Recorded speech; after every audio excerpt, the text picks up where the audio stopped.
तो एक आचार्य थे, सपत्नी गांव से बाहर एक जगह रहते, पाठशाला थोड़ी दूर पर थी, आचार्य पाठशाला में रहते, आचार्य पत्नी घर में। उनका एक नियम था, दूसरे दिन का संग्रह नहीं करते थे। आज के लिए जो है ठीक है, जरूरत है तो आज के, कल भगवान देंगे। जब भगवान ने कहा नित्याभियुक्ता नाम, और जब भगवान कह रहे कि नित्य हम व्यवस्था करेंगे तो हम काहे को 50 साल का जोड़ के रखें और पीढ़ियों का जोड़ के रखें, और भगवान कह रहे हम रोज। नियम बड़ा अच्छा चल रहा था, लेकिन भगवान कभी कभी परीक्षा भी लेते हैं। दीपावली के एक दिन पहले एक बालक आया कि ये कल के लिए रख ले। बोले नहीं गुरुजी नाराज होंगे, कल के लिए नहीं रखते, आज कल दीपावली, कोई बात नहीं। आचार्य जी आए, आचार्य पत्नी ने कहा कि कल के लिए कुछ का सोचना ही नहीं है, व्यवस्था होगी। आचार्य चले गए पाठशाला में। दीपावली का दिन, सुबह दोपहर शाम कोई नहीं आया, भूख के मारे, और नियम टूट गया आज। अब गुरुजी ने अपने मन को बहुत समझाया, लेकिन पंजाबी में लोग बोलते ना, पेट न पैया रोटियां तो सब्बे गल्ला खोटियां। भगवान को बहुत मानते थे, लेकिन भूखे। शाम को होने लगा कि नहीं गीता मैं ठीक नहीं लिखा, सो पेंसिल उठाई और गीता के उसी श्लोक को काट दिया। तेसाम नित्याभियुक्ता नाम योग क्षेमम बहाम्यम, पेंसिल से काट दिया। ऊपर का भी, अनन्यास चिंतयन्तो माम ये जना पर्युपास्ते तेसाम नित्याभियुक्ता नाम। रात को नींद नहीं लगी, शर्म के मारे घर नहीं गए। क्या कहूंगा पत्नी से। सवेरे 4 बजे जगे, फिर भी गीता सामने रखी, तो वो श्लोक लिखा दिखाई दे रहा था पेंसिल से, जिसे काट दिया था। उनको इतना बुरा लगा तो स्याही उठा के उसके ऊपर पोत दी। पढ़ने में बिल्कुल ना आए, कटने के बाद भी पढ़ने में काट दो, झूठ है, कुछ नहीं है। अपना स्नान आदि करके किसी तरह नित्य नियम करने लगे।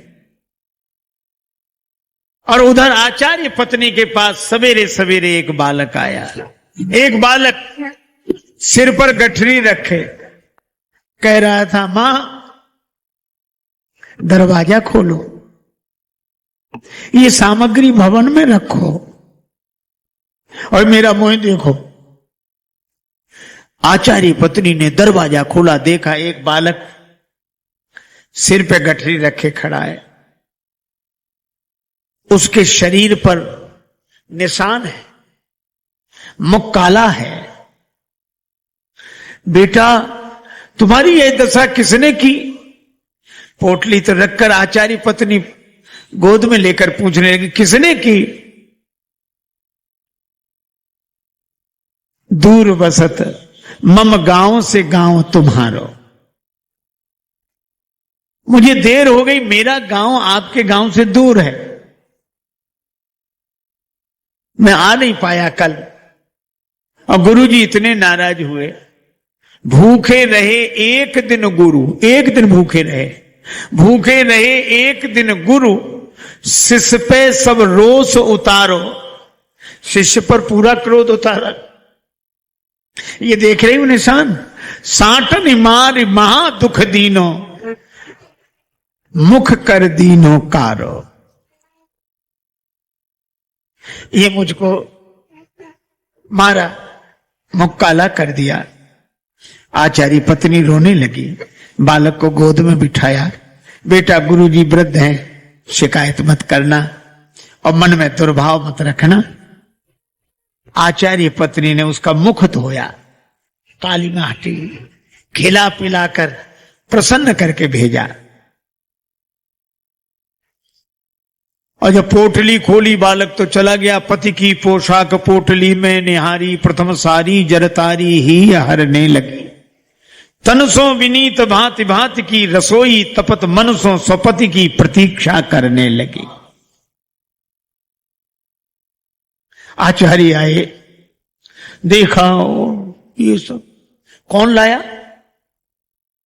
आचार्य पत्नी तनिक रुष्ट होकर बोली, कौन लाया? वही लाया जिस नन्हे से बालक को आपने ऐसी सजा दी।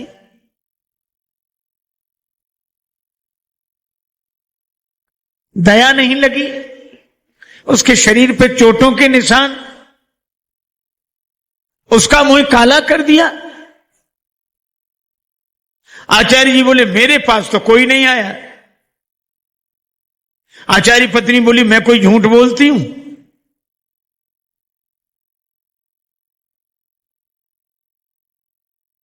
मैंने खुद उसके मुख की कालिक पोती हटाई, पता नहीं कौन सी कालिक लगाई थी।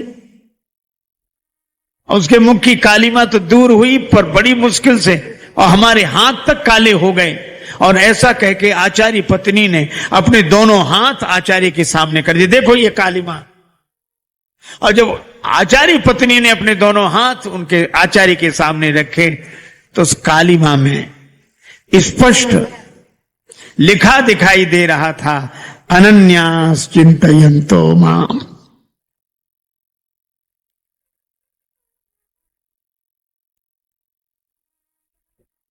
ये जना पर्युपासते तेषाम नित्याभियुक्ता नाम योग क्षेमम बहाम्य।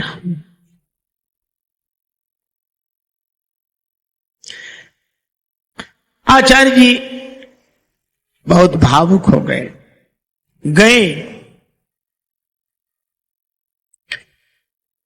श्री गीता जी की 108 परिक्रमाएं की और उस श्लोक को फिर उसी जगह लिखा। भगवान, ये 100% सही बात है, जो आपके भरोसे रहता है उसकी नित्य व्यवस्था आप ही करते हैं। इसीलिए एक महात्मा कहते थे कि जब दांत न थे तब दूध दिया, जब दांत न थे तब दूध दिया, अब दांत दिए तो क्या अन्न न देगा? भगवान के भरोसे। इसलिए तन धन भवन सब दिया है भगवान ने। तन को, धन को, भवन को भगवान से जोड़कर देखो,